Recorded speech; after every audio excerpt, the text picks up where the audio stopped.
السلام عليكم ورحمة الله وبركاته. الحمد لله نحمده ونستعينه ونستغفره ونؤمن به ونتوكل عليه ونعوذ بالله من شرور أنفسنا ومن سيئات أعمالنا من يهده الله فلا مضل له ومن يضلل فلا هادي له ونشهد أن محمدا عبده ورسوله الذي أرسله بالحق بشيرا ونذيرا أما بعد فإن خير الحديث كتاب الله وخير الهدي هدي محمد صلى الله عليه وسلم وشر الأمور محدثاتها وكل محدثة بدعة وكل بدعة ضلالة وكل ضلالة في النار. أعوذ بالله من الشيطان الرجيم. بسم الله الرحمن الرحيم. يا أيها الذين آمنوا إذا نودي للصلاة من يوم الجمعة فاسعوا إلى ذكر الله وذروا البيع ذلكم خير لكم إن كنتم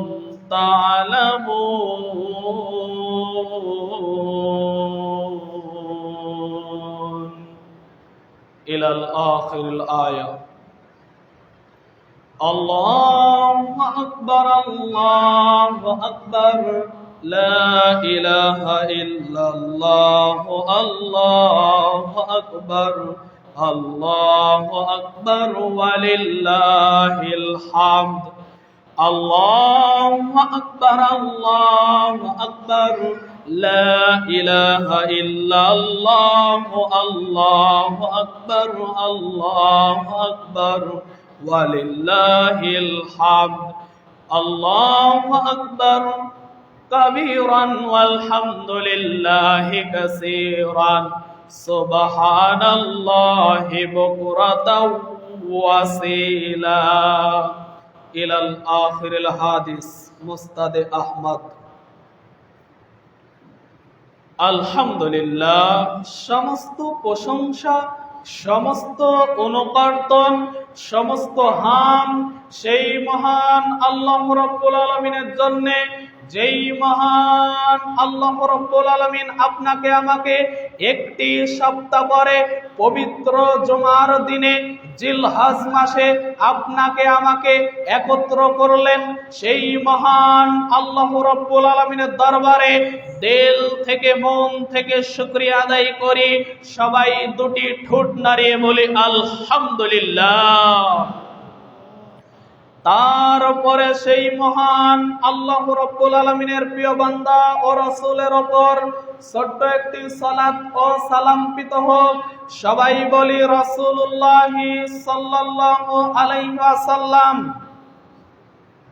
সম্মানিত মসজিদের মুসল্লি, আপনাদের সামনে আজকের জুমার অতীব গুরুত্বপূর্ণ বক্তব্যের বিষয় ঈদুল আজহা।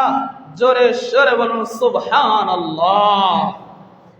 সম্মানিত মসজিদের মুসল্লি, আপনার আমার খুশির খবর, আজকে জিলহজ মাসের 9 তারিখ, আগামীকাল জিলহজ মাসের 10 তারিখ আপনার আমার কোরবানি, আপনার আমার ঈদুল আজহার দিন।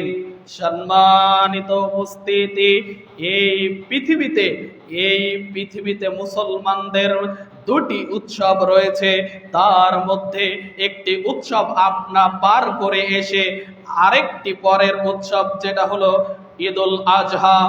এই ঈদুল আজহা আমরা গতকাল উদযাপন করব ইনশাআল্লাহ। সম্মানিত মসজিদের মুসল্লি, এই পৃথিবীতে মুসলমানের মধ্যে, এই পৃথিবীতে যত মুসলমান আছে, এই মুসলমানদের জন্য আল্লাহ রাব্বুল আলামিন আপনাকে আমাকে ভালোবেসে, আপনাকে আমাকে দয়া করে আল্লাহর নবীর মাধ্যমে আপনার আমার দুটি উৎসব দিয়েছেন। তার মধ্যে প্রথম উৎসব হলো ঈদুল ফিতর, দ্বিতীয় উৎসব হলো ঈদুল আজহা, যেটাতে আপনি আমি আল্লাহর তাকওয়া অর্জন করে থাকি। তার নাম বড় একটি মাধ্যম ঈদুল আজহার দিনে বড় একটি মাধ্যম হলো আল্লাহর সন্তুষ্ট করার জন্য কুরবানি করা। জোরে সোরে বলুন সুবহানাল্লাহ। সম্মানিত মসজিদের মুসল্লি, আপনি আমি অনেকেই অবগত আছি হযরত ইব্রাহিম আলাইহিস সালামের থেকে ইব্রাহিম আলাইহিস সালাম তার কলিজার টুকরা ইসমাইল আলাইহিস সালাম তাকে আল্লাহর আদেশে কুরবানি করার অর্ডার হয়েছিল। এই হাদিস আপনার আমার সবার অবগত আছে, সবার জানা আছে। সম্মানিত উপস্থিতি, আল্লাহ রাব্বুল আলামিন ইব্রাহিম আলাইহিস সালামকে অনেক কঠিন পরিস্থিতির মাধ্যমে, অনেক কঠিন পরীক্ষার মধ্যে ফেলেছিলেন। শুনুন, আপনাকেই বলছি, আপনি একটু ভালো করে লক্ষ্য করুন। আজকের ইতিহাস, আজকের আলোচনা অতীব গুরুত্বপূর্ণ। সম্মানিত উপস্থিতি, ইব্রাহিম আলাইহিস সালামকে আল্লাহ রাব্বুল আলামিন কঠোর পরীক্ষার মধ্যে ফেলেছিল। তার মধ্যে একটি বড়তম কঠিন পরীক্ষা আল্লাহ রাব্বুল আলামিন ইব্রাহিম আলাইহিস সালামকে করলেন। ইব্রাহিম আলাইহিস সালাম তার বিবাহ করার পর থেকে ইব্রাহিম আলাইহিস সালাম আল্লাহর কাছে তিনি নেক সন্তান চাইতেন। রব্বি হাবলি মিনাস সলিহিন, রব্বি হাবলি মিনাস সলিহিন, রব্বি হাবলি মিনাস সলিহিন। জোরে সোরে বলুন আল্লাহু আকবার।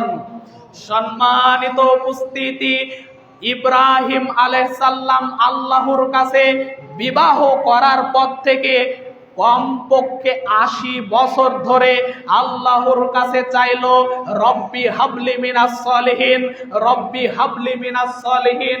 বিবাহর পরে তিনি আল্লাহর কাছে নেক সন্তান চাইলো। প্রায় 80 বছর পরে আল্লাহ রাব্বুল আলামিন ইব্রাহিম আলাইহিস সালামকে সন্তান দান করলো। ইসমাইল আলাইহিস সালামকে আল্লাহ রাব্বুল আলামিন ভালোবেসে একটি নেক সন্তান দান করলো, তার নাম ইসমাইল আলাইহিস সালাম। আল্লাহ রাব্বুল আলামিন তাকে পরীক্ষা করার জন্য, ইব্রাহিম আলাইহিস সালামকে পরীক্ষা করার জন্য আল্লাহ রাব্বুল আলামিন তাকে অর্ডার করলো। তাকে স্বপ্নের মাধ্যমে দেখানো হলো। স্বপ্নের মাধ্যমে ইব্রাহিম আলাইহিস সালামকে স্বপ্ন দেখানো হলো, তোমার সন্তানকে তুমি জবাই করো, তোমার সন্তানকে তুমি কুরবানি করো।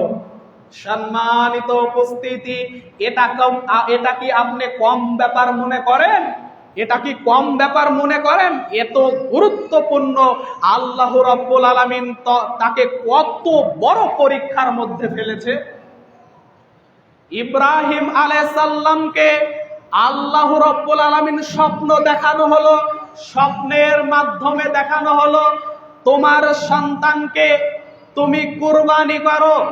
তখন আল্লাহ রাব্বুল আলামিনের অর্ডারে ইব্রাহিম আলাইহিস সালাম তার সন্তান, কলিজার টুকরা সন্তান, কত বড় কলিজার টুকরা সন্তান আপনি একটু ভেবে দেখুন। 80 বছর চাওয়ার পরে আল্লাহ তাকে সন্তান দিয়েছেন ইসমাঈল আলাইহিস সালাম। 80 বছর চাওয়ার পরে, তারপরে ওই সন্তান দেওয়ার পরে ওই সন্তানকে আল্লাহ আবার বলছেন তুমি ওই সন্তানকে কুরবানি করো।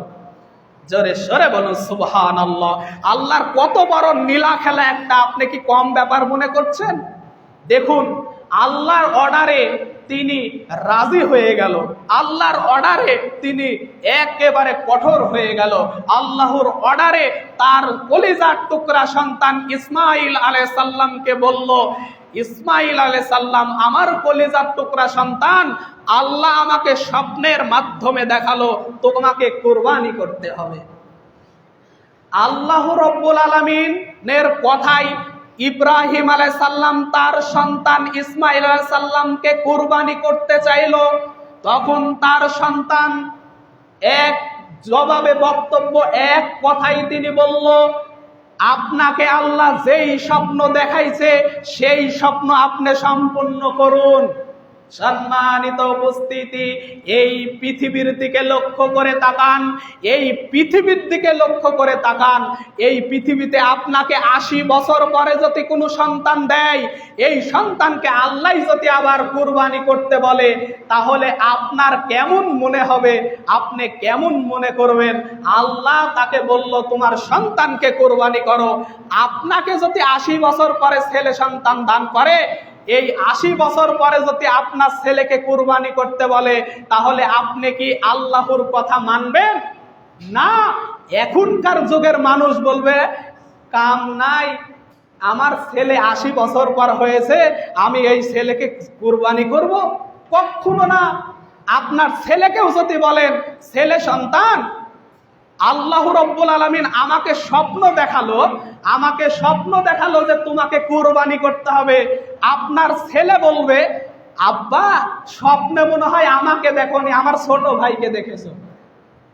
তখন আপনার ছেলে বলতো বাবা আমাকে স্বপ্ন দেখোনি, মনে হয় আমার ছেলে ছোট, আপনার ছোট ভাইকে দেখেছো মনে হয়, আমাকে তুমি বলছো তাই, আমাকে দেখোনি, আমার বড় বোনকে মনে হয় স্বপ্নে দেখেছো। তাও আপনার ছেলে রাজি হতো না। এখনকার যুগে হলে আপনার ছেলে ওই কুরবানির কথা বললে আপনার ছেলে রাজি হতো না। কত বড় নীলা খেলা! আল্লাহর অর্ডারে তার পিতা রাজি। ইব্রাহিম আলাইহিস সালাম বলছে আমাকে আল্লাহ অর্ডার করেছে তোমাকে কুরবানি করতে হবে। তখন তার ছেলে আবার বলল তোমার কি মত? তোমাকে আল্লাহকে জবাই করতে বলেছে, তোমাকে জবাই করতে বলা হয়েছে আল্লাহর মাধ্যমে, আল্লাহ আমাকে অর্ডার করেছে। তখন আল্লাহর এই কথা অনুযায়ী তার ছেলে ইসমাঈল আলাইহিস সালাম বলল আমাকে জবাই করো, আমাকে কুরবানি করো, আল্লাহর কথা অনুযায়ী আমাকে কুরবানি করো। তখন আল্লাহ রাব্বুল আলামিনের কথাই ইব্রাহিম আলাইহিস সালাম ইসমাঈল আলাইহিস সালামকে কুরবানি করার জন্য নিয়ে চলে গেল। কুরবানি করার জন্য নিয়ে যে তার গলায় ছুরি বাঁধানো শুরু করলো। তার গলায় ছুরি বাঁধিয়ে বিসমিল্লাহি আল্লাহু আকবার, আল্লাহুম্মা তাকাব্বাল মিন্নি ওয়া মিন আহলি বাইতি, বিসমিল্লাহি আল্লাহু আকবার বলে ছুরি চালাচ্ছে, কিন্তু তার গলাতে কোনো দাগ হচ্ছে না, তার গলায় কোনো ছুরি লাগছে না, তার গলা জবাই হচ্ছে না। জোরে সরে বলুন সুবহানাল্লাহ। সঙ্গে সঙ্গে জিবরাইলের মাধ্যমে আল্লাহ রাব্বুল আলামিন পাঠিয়ে বলল তোমার এই কাজকর্মতে আল্লাহর আরশ খুশি হয়ে গেছে, আল্লাহ খুশি হয়ে গেছে, তোমাদের তাকওয়া দেখে আল্লাহ খুশি হয়ে গেছে। সম্মানিত উপস্থিতি, ইব্রাহিম আলাইহিস সালামের সন্তান ইসমাঈল আলাইহিস সালাম সাধারণ সন্তান নয়, তিনি আল্লাহর অর্ডারে জবাই হওয়ার জন্য প্রস্তুত রয়েছে। তিনি প্রস্তুত, আমাকে জবাই করবে, আমার কোনো যায় আসে না, আল্লাহর যেহেতু অর্ডার আমাকে জবাই করবে। তিনি জবাই করতে গেল, কিন্তু তার ছুরিতে কোনো একটু আগ লাগলো না, কোনো একটু দাগ হলো না, কোনো একটু রক্ত পড়লো না। সঙ্গে সঙ্গে আল্লাহ রাব্বুল আলামিন ওখানে পশু নাজিল করে, ওখানে পশু দিয়ে পশু জবাই করে দিল। জোরে সরে বলুন সুবহানাল্লাহ। সেই দিন থেকে মুসলমানের জন্য কুরবানি চালু হয়ে গেল। সেই দিন থেকে মুসলমানের জন্য কুরবানি চালু হয়ে গেল। এটাই হলো কুরবানির প্রথম ইতিহাস। সম্মানিত উপস্থিতি, আপনি একটু ভাবেন, আপনার ছেলেকে আপনি কুরবানি করতে গেলে আপনার ছেলে সঙ্গে সঙ্গে বলবে যে আমাকে স্বপ্নে দেখোনি, আমার ছোট ভাইকে দেখেছো মনে হয়, আর আমার নাম করছো যে স্বপ্নে আমাকে দেখেছো। তোমার ছোট ছেলেকে কুরবানি করো, আমাকে নয়। আপনার ছেলে রাজি হবে না, আপনার ছেলে রাজি হবে না। আপনার ছেলে ঘোরাই আবার বলবে তোমার ছুরি দিয়ে তোমাকেই জবাই করো। সম্মানিত উপস্থিতি, ইসমাইল আলাইহিস সালামকে জবাই করার কথা বলা হলো, সঙ্গে সঙ্গে এক বাক্যে রাজি হয়ে গেল। ইসমাইল আলাইহিস সালাম বলল আমাকে জবাই করো। আপনার কলিজার টুকরা সন্তান, কত বড় কলিজার টুকরা সন্তান ইব্রাহিম আলাইহিস সালামের, যেহেতু 80 বছর চাওয়ার পরে তাকে সন্তান দিয়েছে, দুটি সন্তান। প্রথম সন্তানের নাম ইসমাইল আলাইহিস সালাম, দ্বিতীয় সন্তানের নাম ইসহাক আলাইহিস সালাম। সম্মানিত উপস্থিতি, সেই দিন থেকে আল্লাহর কুরবানি, আল্লাহ রাব্বুল আলামিনকে খুশি করার জন্য কুরবানি চালু হয়ে গেল। আল্লাহ রাব্বুল আলামিন তাকে দিয়ে পশু জবাই করে নিয়ে কুরবানি কবুল করলো। সম্মানিত উপস্থিতি, এই থেকে আপনাকে শিক্ষা দিতে চাই, এই থেকে আপনাকে বুঝাতে চাই, সম্মানিত উপস্থিতি, তার কত বড় আল্লাহর উপরে তাকওয়া ছিল, আল্লাহর উপরে কত বড় ভরসা ছিল, আল্লাহর উপরে কত বড় তাকওয়া ছিল। ছেলের যেরকম তাকওয়া ছিল, বাপের সেরকম তাকওয়া ছিল। ইব্রাহিম আলাইহিস সালামের যেরকম ভয় ছিল আল্লাহর প্রতি, ইব্রাহিম আলাইহিস সালামের যেরকম ভয় ছিল, ইসমাইল আলাইহিস সালামের আল্লাহর প্রতি ততটুক ভয় ছিল। তার কারণেই তো বলল যে সঙ্গে সঙ্গে আমাকে জবাই করো, আল্লাহ আদেশ করেছে, তুমি ওই অনুপাতে কাজ চালিয়ে যাও। সম্মানিত উপস্থিতি, সেই দিন থেকে আপনার আমার মাঝে আল্লাহর ভয় এবং কুরবানি চালু হয়ে গেল। মনে করেন না কুরবানি এত সহজ জিনিস, কুরবানি কিন্তু এত সহজ জিনিস নয়। আল্লাহর ভয়, সেই দিন থেকে আল্লাহর ভয় দ্বারা কুরবানি করার আদেশ আল্লাহ রাব্বুল আলামিন করে দিল। আপনাকে আমাকে ভয় করে আল্লাহর তাকওয়া অর্জন করে কুরবানি করতে হবে, হালাল টাকা দিয়ে কুরবানি করতে হবে। আপনার আমার 5 ওয়াক্ত সালাত আপনার আমার জীবনে থাকতে হবে। আল্লাহ রাব্বুল আলামিন পবিত্র কোরআনে কুরবান সম্পর্কে 3 বার আল্লাহ রাব্বুল আলামিন পবিত্র কোরআনে কুরবান বলেছেন, কুরবানি নয়। কুরবান কথাটি পবিত্র কোরআনুল কারিমে 3 বার এসেছে। আল্লাহ রাব্বুল আলামিন পবিত্র কোরআনে কুরবান কথাটি 3 বার উল্লেখ করেছেন। সূরাতুল আলে ইমরান, পবিত্র কোরআনুল কারিমের 3 নম্বর সূরা, 3 নম্বর সূরার মধ্যে 183 নম্বর আয়াত, আল্লাহ রাব্বুল আলামিন ওখানে কুরবান সম্পর্কে আলোচনা করেছেন। এবং আল্লাহ রাব্বুল আলামিন পবিত্র কোরআন সূরাতুল মাইদা, সূরাতুল মাইদার 27 নম্বর আয়াতে কুরবানি সম্পর্কে আলোচনা করেছেন। এবং আল্লাহ রাব্বুল আলামিন পবিত্র কোরআনে সূরাতুল আহকাফ, পবিত্র কোরআনের সূরাতুল আহকাফের 28 নম্বর আয়াতে আল্লাহ রাব্বুল আলামিন কুরবান সম্পর্কে আলোচনা করেছেন। সম্মানিত উপস্থিতি, কুরবানি কিন্তু সাধারণ বিষয় নয়। আপনি একটি পশু কিনে আনলেন, পশু কিনে এনে আল্লাহর রাস্তায় জবাই করে দিলেন, আপনি জবাই করে দিলেন, এত সহজ নয়। যেহেতু আগামীকালকে আপনাকে আমাকে কুরবানি করতে হবে, আল্লাহর আদেশে আপনাকে আমাকে কুরবানি করতে হবে। আল্লাহর ভয়, আল্লাহর তাকওয়া আপনার ভিতরে রেখে আল্লাহরকে সন্তুষ্ট করার জন্য কুরবানি করতে হবে। একমাত্র আপনার যেন একটি আশা থাকে, আল্লাহকে ভয় করে আল্লাহর সন্তুষ্ট করার জন্য আমি আল্লাহর রাস্তায় কুরবানি করছি। সম্মানিত উপস্থিতি, আপনাকে আল্লাহর প্রথমত আল্লাহর ভয়, একমাত্র আপনার সবার পরিবারের নিয়াত যেন একরকমই থাকে, আমি আল্লাহকে খুশি করার জন্য আল্লাহর রাস্তায় কুরবানি করছি। আপনি কুরবানির মাংস আপনি খাবেন, আপনার পরিবার খাবে, আত্মীয় স্বজন খাবে। আল্লাহর নবী তিনটা কথা বলেছেন, আপনি খাবেন, পরিবার পরিজন খাবে, গরিব মিসকিন খাবে, সবাইকে দিয়ে ভাগযোগ করে আপনাকে খাইতে হবে।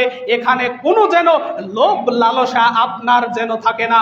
আপনি খান, আপনি একটু বেশি খান, কোনো সমস্যা নেই, কিন্তু আপনাকে আল্লাহর ভয়, আল্লাহর তাকওয়া যেন আপনার ভিতরে থাকে। আপনাকে সবাইকে দিয়ে সন্তুষ্ট করে ভাগ বাটোয়ারা করে আপনাকে খাইতে হবে। সম্মানিত উপস্থিতি, আপনাকে আমি আরেকটি কথা বলি, এই পৃথিবীর একটি জঘন্য নীতি, এই পৃথিবীর একটি জঘন্য কাজ, এই পৃথিবীর জঘন্য একটি কাজ রয়েছে, আপনি আমি সমাজের মাধ্যমে বাটোয়ারা করে থাকি। এখনকার পৃথিবীর মানুষেরা সুবিধার ক্ষেত্রে সমাজের মাধ্যমে বাটোয়ারা করে থাকে। খুব ভালো কথা, এখানে কিন্তু প্রশ্ন আছে।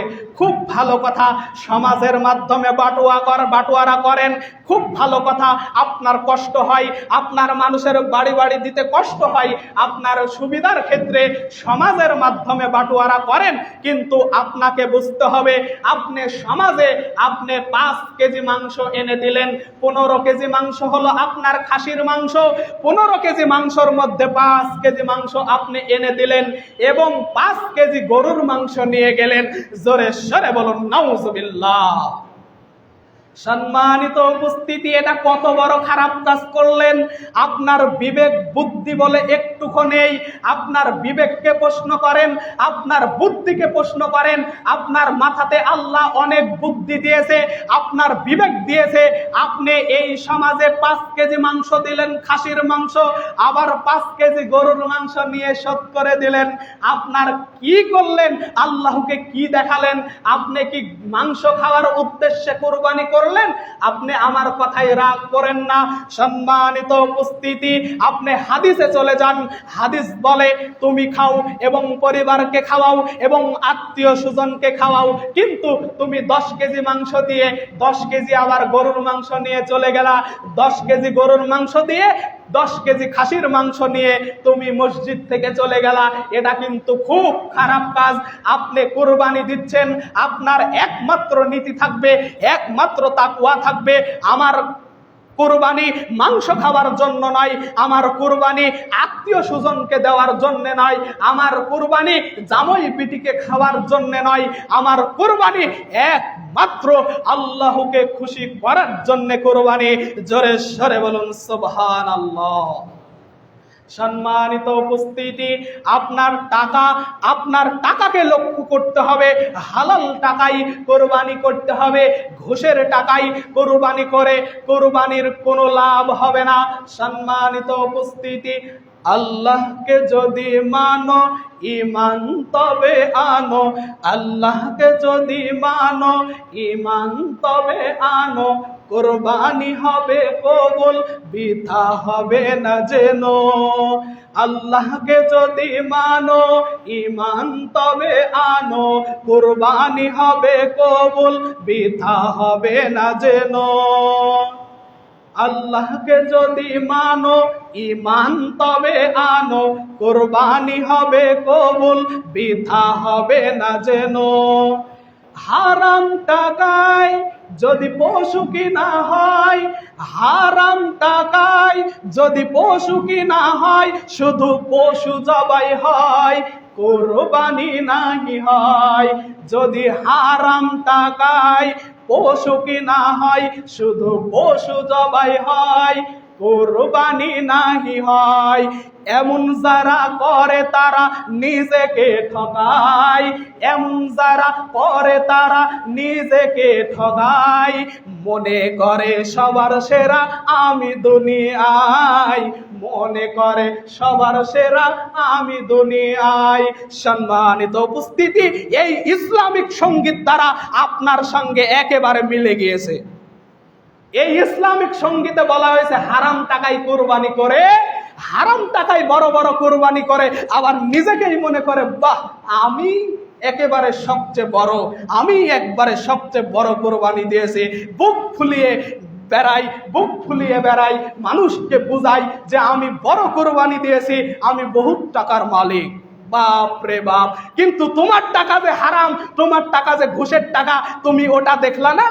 সম্মানিত উপস্থিতি, এই ইসলামিক সঙ্গীত অনুযায়ী আপনার একেবারে হুবহু মিলে গিয়েছে। এই ইসলামিক সঙ্গীতে সেম এই কথাই তুলে ধরেছে, এখানে এই কথাই বলা হয়েছে। সম্মানিত উপস্থিতি, তাই আপনি ঘুষের টাকায় কোরবানি দিয়ে আবার বুক ফুলিয়ে বেড়াচ্ছেন আমি সবচেয়ে বড় কোরবানি দিয়েছি, আমি সবচেয়ে বড় ধনী মানুষ। সম্মানিত উপস্থিতি, আপনি লাখ টাকার কেন কোটি কোটি টাকার কোরবানি দিতে পারেন, ওই টাকার মধ্যে যদি যারা পরিমাণ হারাম টাকা থাকে, ওই কোরবানি আপনার মাঠেই মারা যাবে। সম্মানিত উপস্থিতি, আপনার টাকা যদি সামান্য টাকাও হালাল হয়, আপনার টাকা সামান্য কোটি কোটি টাকা, লাখ লাখ টাকা লাগবে না, আপনার সামান্য টাকা ৫,০০০ টাকার ছাগি, যেটা বাংলাদেশের কথায় পাঠি বলা হয়, ৫,০০০ টাকা দিয়ে কিনে আল্লাহকে সন্তুষ্ট করার জন্য যদি জবাই করা হয়, বিসমিল্লাহি তাকাব্বাল মিন্নি ওয়া মিন আহলি বাইতি বিসমিল্লাহি আল্লাহু আকবার বলে জবাই করা হয়, ওই পশুর রক্ত মাটিতে পড়ার আগেই আল্লাহর দরবারে কবুল হয়ে যাবে। জোরে সরে বলুন সুবহানাল্লাহ। কুরবানি এত সহজ নয়। এমনি কি ইব্রাহিম আলাইহিস সালাম তার ছেলে ইসমাইল আলাইহিস সালামকে জবাই করতে গেল, ইব্রাহিম আলাইহিস সালাম ইসমাইল আলাইহিস সালামকে জবাই করতে যেয়ে ইব্রাহিম আলাইহিস সালাম আল্লাহর কথা মেনে নিল এবং তার সন্তান মেনে নিল যে জবাই করো বাবা, আমাকে জবাই করো, আমি প্রস্তুত আছি। এটা কি কম বড় তাকওয়া? আপনাকে ভাবতে হবে এটা কম বড় তাকওয়া নয়, এটা কম বড় সওয়াবের কাজ নয়। সম্মানিত উপস্থিতি, আপনাকে বুঝতে হবে কুরবানি এত সহজ জিনিস নয়। তাই আপনার আগামী কালকেই কুরবানি, আপনার আমার কুরবানি শুরু হয়ে যাবে। সম্মানিত উপস্থিতি, আজকের জুমার কিছু বেশি কথা বলার চেষ্টা করব, কারণ আগামী কালকেই কুরবানি। একটু সময় 19-20 হলে রাগ করবেন না, কারণ আমার গুরুত্বপূর্ণ কিছু কিছু কথা আছে যেটা অবশ্যই আপনাকে মানতে হবে। তাই কিছু সময় যদি পার হয়ে যায় মনে কষ্ট নেবেন না। সম্মানিত উপস্থিতি, কুরবানির নিয়ম কিছু আপনাকে বলবো এবং ঈদুল আজহার দিনের কিছু নিয়ম বলবো, তাই আপনি একটু ধৈর্যর পরিচয় দিয়ে মনোযোগ দিয়ে শোনার চেষ্টা করবেন। সম্মানিত উপস্থিতি, ঈদুল আজহার দিনে সর্বপ্রথম আপনার দায়িত্ব, ঈদুল আজহার দিনে সর্বপ্রথম আপনার দায়িত্ব হলো সর্বপ্রথম সুন্দর করে আল্লাহর জন্যে, আল্লাহকে খুশি করার জন্যে সুন্দর রূপে আপনি পরিষ্কার পরিচ্ছন্নতা হয়ে গোসল করবেন। এটা একটি বড় সুন্নাত, একটি বড় সুন্নাত আল্লাহর নবীর হাদিস দ্বারা প্রমাণিত। আপনি সুন্দর করে ভালো করে পবিত্রতা অর্জন করবেন, তারপরে আল্লাহর তাকবীর দেওয়া শুরু করবেন। আল্লাহু আকবার, আল্লাহু আকবার, লা ইলাহা ইল্লাল্লাহ, আল্লাহু আকবার, আল্লাহু আকবার, ওয়ালিল্লাহিল হামদ, আল্লাহু আকবার কাবীরান ওয়ালহামদুলিল্লাহি কাসীরান সুবহানাল্লাহি বুকরাতাও ওয়াসিলা। এই ব্যাপারে হাদিস এসেছে 5446 নম্বর হাদিস, মুস্তাদে আহমদ। নবী মুহাম্মদ সাল্লাল্লাহু আলাইহি ওয়াসাল্লাম বলেন, তোমরা ঈদুল আজহার দিন থেকে শুরু করে ঈদুল আজহার পরে 3 দিন পর্যন্ত তাকবীর দিতে থাকো। জোরে সরে বলুন সুবহানাল্লাহ। আপনার আমার দায়িত্ব ঈদুল আজহার পরের 3 দিন পর্যন্ত আপনার আমার তাকবীর দেওয়া উচিত। সম্মানিত উপস্থিতি, এটি একটি বড় সওয়াবের মাধ্যম। সম্মানিত উপস্থিতি, এই ঈদুল আজহার দিনের গুরুত্বপূর্ণ সুন্নাত নবী মুহাম্মদ সাল্লাল্লাহু আলাইহি ওয়াসাল্লাম, হাদিসটি তিরমিজিতে এসেছে, নবী মুহাম্মদ সাল্লাল্লাহু আলাইহি ওয়াসাল্লাম ঈদুল ফিতরে, ভালো করে লক্ষ্য করুন, ঈদুল ফিতরে নবী মুহাম্মদ সাল্লাল্লাহু আলাইহি ওয়াসাল্লাম বেজর খেজুর খেয়ে ঈদের মাঠে যাইতেন। ঈদুল ফিতরে নবী মুহাম্মদ সাল্লাল্লাহু আলাইহি ওয়াসাল্লাম বেজর খেজুর খেয়ে ঈদের মাঠে যাইতেন। আর ঈদুল আজহা, যেটা কুরবানির ঈদ, কুরবানির ঈদে আল্লাহর নবী না খেয়ে ঈদ মাঠে যাইতেন। দুইটা কিন্তু দুই রকম। ঈদুল ফিতরে মানে রোজার ঈদে আল্লাহর নবী বেজর খেজুর খেয়ে ঈদের মাঠে যাইতেন, আর কুরবানির ঈদে না খেয়ে আল্লাহর নবী ঈদ মাঠে যাইতেন পায়ে হেঁটে।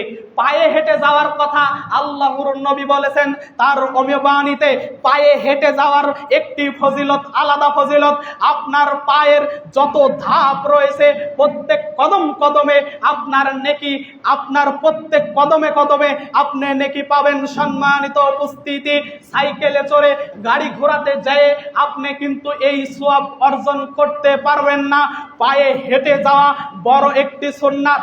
তবে আপনার অনেক দূরে যাবেন ঈদ মাঠে, এখন অনেক দূরে যাবেন, আপনার দ্বারা সম্ভব না, আপনার দ্বারা 2 ধাপ দেওয়া সম্ভব না। আপনি গাড়িতে কেন, আপনি বিমানেও যাইতে পারেন, কোনো অসুবিধা নেই। আপনি যেটাতে খুশি সেটাতে যান, আমরা নিষেধ করছি না। তবে আপনি টনটাইট মানুষ, আপনি সুবিধার ক্ষেত্রে আপনি আল্লাহকে সন্তুষ্ট করার জন্য পায়ে হেঁটে যদি আপনি ঈদ মাঠে যান, তাহলে আপনার জন্য অধিক সওয়াবের অধিকারী হবেন, আপনি অধিক সওয়াবের অধিকারী হবেন।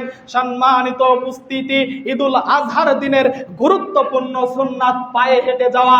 সম্মানিত উপস্থিতি, না খেয়ে যাওয়া ঈদুল আজহার দিনে গুরুত্বপূর্ণ সুন্নাত। এসে খাওয়া, আপনি এখন এসে মাংস খাবেন না কি খাবেন আপনার ইচ্ছা। অনেক মানুষ বলে থাকে ঈদুল আজহার দিনে না খেয়ে যে মাংস খাইতে হবে এসে, তাছাড়া খাওয়া যাবে না। এটা ভুল কথা। আপনি ঈদুল আজহার দিনে না খেয়ে যাবেন, এসে যা আছে তাই খাবেন, এটাই সুন্নাত। মাংসই খাইতে হবে। এখন মাংস আপনার বাড়িতে হয় নাই, 12টার আগে হবে না, আপনি কি মরবেন? আপনাকে যে কোনো জিনিস খাইতে হবে, এটা হলো সুন্নাত, এটা হলো সুন্নাত। সম্মানিত উপস্থিতি, আপনাকে আমাকে এগুলা মানতে হবে। অবশ্যই আপনাকে আমি মানার জন্য অনুরোধ জানালাম। সম্মানিত উপস্থিতি, আরো আপনাকে গুরুত্বপূর্ণ কথা বলে দিই কুরবানি সম্পর্কে। এবার আরো ভালো করে কান খাড়া করেন, আপনার সঙ্গে মিলে যাবে। সম্মানিত উপস্থিতি, পবিত্র নবী মুহাম্মদ সাল্লাল্লাহু আলাইহি ওয়াসাল্লামের অমীবাণী সহিহুল বুখারীতে হাদিসটি এসেছে। সহিহুল বুখারী 1717 নম্বর হাদিস। আজকেই বুখারীর হাদিস আপনি দেখতে পারেন, সহিহুল বুখারী 1717 নম্বর হাদিস। নবী মুহাম্মদ সাল্লাল্লাহু আলাইহি ওয়াসাল্লাম বলেন, যে ব্যক্তি কুরবানি করলো, যে ব্যক্তি কুরবানি করার পরে ওই কুরবানির মাংস যাকে দিয়ে কুরবানির মাংস কাটাই নিল, যাকে দিয়ে গোশ কাটাই নিল, যাকে দিয়ে কাজ করাই নিল, যাকে দিয়ে সমস্ত মাংস কুটাই নিল, ওই মাংস দ্বারা যদি বিতরণ করে তাহলে তার কোরবানির মধ্যে ত্রুটি থেকে যাবে। আল্লাহর নবীর হাদিস। আপনাকে আমি কি দিয়ে বুঝাই, ইসলাম এত সহজ জিনিস নয়। আবার আপনাকে বলি, আপনি কুরবানি করলেন, আপনি একটি মানুষ ডাকলেন সুবিধার ক্ষেত্রে, যে আমার কুরবানির পশুটার মাংসগুলো কেটে দিতে হবে, জবাই করে দিতে হবে, মাংস বানাই দিতে হবে, পা কেটে দিতে হবে। আপনি কেটে নেন, কেটে নিতে পারবেন, তবে ওই মাংস দ্বারা বিতরণ করতে পারবেন না, ওই মাংস মজুরি হিসাবে দিতে পারবেন না, ওই মাংস দ্বারা মজুরি দিতে পারবেন না। কি দিতে হবে? তাকে আলাদাভাবে টাকা দিতে হবে, টাকার দ্বারাতে তাকে পূর্ণ করতে হবে। হাদিস সহিহুল বুখারীর 1717 নম্বর হাদিস। আপনি মাংস দ্বারা বিতরণ করতে পারবেন না, তাকে মাংস দ্বারা খুশি করতে পারবেন না। এবার আপনি একটা মানুষকে ডাকলেন বাহির থেকে, যে আমার মাংসগুলো কেটে দিও বাবা, আমি পারি না। তাকে টাকাও দিলেন, মাংসও দিলেন, চলবে, কোনো সমস্যা নেই। আপনি টাকা দেওয়া লাগবে, ওটার মজুরি হিসাবে আপনাকে টাকা দিতে হবে। তবে আপনি মজুরি হিসাবে মাংস দিয়ে দিলেন, তাহলে আপনি কিন্তু ভুলের পথে আছেন। আপনাকে অবশ্যই এটা গুরুত্ব দিতে হবে, এটা কিন্তু সাধারণ কথা নয়। আপনি মাংস দ্বারা মজুরি দিবেন না। সম্মানিত উপস্থিতি, আর কয়েকটি কথা বলেই আমি জুমার খুতবা শেষ করব। সম্মানিত উপস্থিতি, কিছু মানুষের ভুল ধারণা রয়েছে, আরেকটি ভুল ধারণা আমি সমাধান করে দিতে চাচ্ছি। আজকের যুগের মানুষ, কিছু মানুষ আরব দেশের সঙ্গে আরাফার দিন বাংলাদেশি অনুযায়ী আরাফার দিন মিলাচ্ছে। সম্মানিত উপস্থিতি, আরব দেশে আজকে কুরবানি হচ্ছে, আর গতকালকে তারা আরাফার রোজা রাখছে। আপনি যে আরাফার রোজা তাদের সঙ্গে মিলিয়ে রাখলেন, তাহলে আপনার কি বিবেক নাই, বুদ্ধি নেই? আপনি আরাফার রোজা তার সঙ্গে মিলিয়ে রাখলেন, তার সঙ্গে আর আপনার সঙ্গে মিলবে বাংলাদেশের সঙ্গে? আপনি আরাফার রোজা রাখেন, কবে রাখতে হবে? আজকে আরাফার রোজা, আজকে হলো আরাফার রোজা, আজকের দিনটা আরাফার দিন বাংলাদেশি অনুযায়ী, আর কালকে কুরবানি। গতকালকে তারা আরাফার রোজা রাখছে আর আজকে কুরবানি করছে, আর আমরা আরাফার রোজা আজকে রাখবো, কালকে কুরবানি করব। এটাই সঠিক। আপনাকে আমাকে বুঝতে হবে তো ব্যাপারটা। আপনি আরাফার রোজা তাদের সঙ্গে মিলিয়ে রাখলেন আর কুরবানি করলেন তারপরে, তাহলে কি করে হলো? আজকে আরবি মাসের কয় তারিখ? আজকে আরবি মাসের 8 তারিখ, সন্ধ্যার পরে হবে 9 তারিখ। ইংলিশের হলো আজকে কয় তারিখ? 6 তারিখ। বাংলায় হলো 23 তারিখ। সম্মানিত উপস্থিতি, আপনাকে তো এগুলা বুঝতে হবে। আপনি না বুঝে আন্তাবরি যদি আপনি মানুষের সামনে ফতোয়া দেন, তাহলে কিন্তু ভুল ধারণা। অনেক মহিলা মানুষ আমাকে এই কথা বলেছেন, অনেক মহিলা মানুষ আজকেই রোজা, আরাফার রোজাতে তুমি যে আরাফার রোজা রাখলা একেবারে সৌদি আরবের সঙ্গে মিলিয়ে, তারা গতকালকে তারা আরাফার রোজা রাখছে আর আজকে কুরবানি করছে। তাহলে তুমি যদি গতকালকে আরাফার রোজা রাখো, তাহলে তোমাকে আজকে কুরবানি করতে হবে বাংলাদেশি অনুযায়ী। আজকে কুরবানি করো, তাহলে তোমাকে তো এটা বুঝতে হবে। ওদের একদিন পরে গাছ, আমাদের 9 তারিখ। আরেকটি বিষয়, এবার চলে আসুন হাদিস। নবী মুহাম্মদ সাল্লাল্লাহু আলাইহি ওয়াসাল্লাম তার গুরুত্বপূর্ণ হাদিসে এবার আসুন। আল্লাহর নবী বলল জিলহজ মাসের 9 তারিখে রোজা রাখতে। তোমার আরাফার দিন কি, সৌদি আরব কি, আর বাংলাদেশ কি, আর ইউরোপ কি, আর আমেরিকা কি? আপনার ওইসব দেশ দেখার সাথে সম্পর্ক কি? আল্লাহর নবী বলল তোমরা জিলহজ মাসের 9 তারিখে আরাফার রোজা রাখো। জিলহজ মাসের 9 তারিখ যে আজকে, এটা আপনাকে বুঝতে হবে। আজকে আরাফার দিন, আজকে বাংলাদেশি অনুযায়ী আরাফার দিন। আল্লাহ আমাদের সবাইকে বোঝার তৌফিক দান করো। সম্মানিত উপস্থিতি, হাই আফসোস, আমার তো হাসি আসছে যে তারা আরাফার দিনে রোজা রাখছে গতকালকে, বাংলাদেশের মানুষেরা গতকালকেই রোজা রাখছে। তাহলে গতকালকে যদি রোজা রাখে, তাহলে কুরবানি আজ করতে হবে, কারণ আরাফার দিনের পরের দিনই তো কুরবানি। আজকে আরাফার দিনে আমরা রোজা রাখছি, কালকে কুরবানি করব। আল্লাহ আমাদের সবাইকে বুঝার তৌফিক দান করুন। সম্মানিত উপস্থিতি, এখনো যদি আপনার বুঝ না আসে, আমাকে আলাদা ভাবো, আমার সঙ্গে বসে আমাকে দরকার হয় আমার ভুলটা বুঝাই দিবেন, আমাকে দরকার হয় আমাকে আরো ভালো করে বুঝাই দিবেন। সম্মানিত উপস্থিতি, আমারও ভুল হতে পারে, তবে এটাই বাস্তব। আমি আজকে ঘন্টার পর ঘন্টা এটা তদন্ত করলাম এবং আমি দেখলাম যে আসলে এই দিনটাই আরাফার দিন। অনেক ঘন্টার পর ঘন্টা দেখলাম যে এটাই আরাফার দিন হিসাবে গণ্য হবে, কারণ বাংলাদেশে অনুযায়ী আজকে আরাফার জিলহজ মাসের 9 তারিখ। আল্লাহ আমাদের সবাইকে বোঝার তৌফিক দান করুন। সম্মানিত উপস্থিতি, আরেকটি কথা, কুরবানি করার সময় এই একটা কথা বলেই আমি কুরবানির কথা শেষ করব এবং জুমার খুতবা শেষ করব। কুরবানি দেওয়ার সময় আপনাকে কিন্তু লক্ষ্য করতে হবে, জবাই করার সময় আল্লাহুম্মা তাকাব্বাল মিন্নি ওয়া মিন আহলি বাইতি বিসমিল্লাহি আল্লাহু আকবার বলে যাই বলাই জানে না তাকে দিয়ে জবাই করতে দিবেন না। যাই মুসলমান না, যারা নামাজ পড়ে না, তাদেরকে দিয়ে জবাই করতে দিবেন না। আপনার পরিবার সবাই নামাজ পড়ে আর আপনি বেনামাজি দিয়ে জবাই করছেন, আপনার কিন্তু ভুল আছে। সম্মানিত উপস্থিতি, তাই বিসমিল্লাহ বলাই জানে না। সম্মানিত উপস্থিতি, যাই নামাজ পড়ে 5 ওয়াক্ত নামাজ, তাকে দিয়ে জবাই করতে দিবেন। বিসমিল্লাহি আল্লাহু আকবার বলেই জবাই করতে হবে। যদি বিসমিল্লাহ না বলে ওই গোশত খাওয়াই হারাম হয়ে যাবে। বিসমিল্লাহি আল্লাহুম্মা তাকাব্বাল মিন্নি ওয়া মিন আহলি বাইতি বিসমিল্লাহি আল্লাহ, আল্লাহ তুমি আমার পরিবারের পক্ষ থেকে আমার কুরবানি কবুল করো। আল্লাহ তুমি আমার পক্ষ থেকে আমার পরিবারের পক্ষ থেকে কুরবানি কবুল করো। এই দোয়া পরে আপনাকে আমাকে জবাই করতে হবে। পশ্চিম মুখ ঘুরে আপনাকে জবাই করতে হবে। কিছু কিছু লোক আছে জবাই করতে পারবে না, খালি গোতাবে, খালি এমন গোতানে গোতাবে মনে হচ্ছে জান না, মনে হচ্ছে যে আমার জান না, খালি গোতাই যায়। ওদের দিয়ে জবাই করতে দিবেন না, আগে ভালো করে এক ফেসে ওটা নামে যাবে। এটা এই সঠিক নিয়ম অনুযায়ী তার জায়গা মতন ধরে একেবারে এক ফেসে নেমে যাবে, এরকম জবাই করতে হবে। সম্মানিত উপস্থিতি, খালি গুতাগুতি করে তাকে কষ্ট দিবেন তাহলে কিন্তু ভুল হবে। এই আশা, এই দোয়া, এই দাবি রেখে আজকের জুমার খুতবা এখানেই বিদায় নিচ্ছি।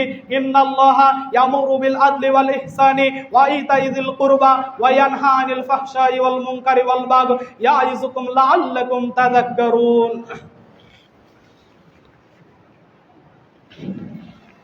আলহামদুলিল্লাহি নাহমাদুহু ওয়া নাস্তাঈনুহু ওয়া নাস্তাগফিরুহু ওয়া নু'মিনু বিহি ওয়া নাতাওয়াক্কালু আলাইহি ওয়া নাউযু বিল্লাহি মিন শুরুরি আনফুসিনা ওয়া মিন সাইয়্যাতি আমালিনা মান ইয়াহদিহিল্লাহু ফালা মুদিল্লা লাহু ওয়া মান ইউদ্লিল ফালা হাদিয়া লাহু ওয়া নাশহাদু আল লা ইলাহা ইল্লাল্লাহু ওয়া নাশহাদু আন্না মুহাম্মাদান আবদুহু ওয়া রাসূলুহু।